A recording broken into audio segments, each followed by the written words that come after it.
چې په هرات په دې حادثه کې چې څونه کورونه هم جوړ شوي دي یو هم ته چاردیوالي نه کړي نن الحمدلله موږ د چاردیوال ته هم کړي دي چون په حیث مسلمان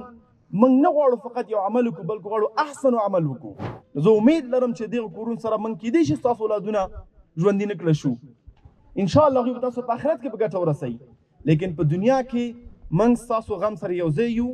اوږه په اوږه سره ولاړ یو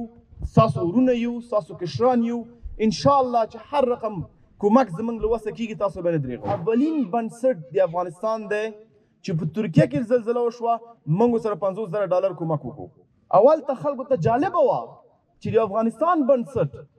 افغانان دې مقام ته رسېدلي دي چې نور مسلمان سره کومک کوي الحمدلله نن موږ په هرات کې 9 شپېته کورونه جوړ کړي دي ان شاء الله مشران به تاسو ته د کور کلي درکوي په خوشحاله به ژوند کوي هر کس چې دخیل دی ان شاء الله د دې اجر نه محروم نه وي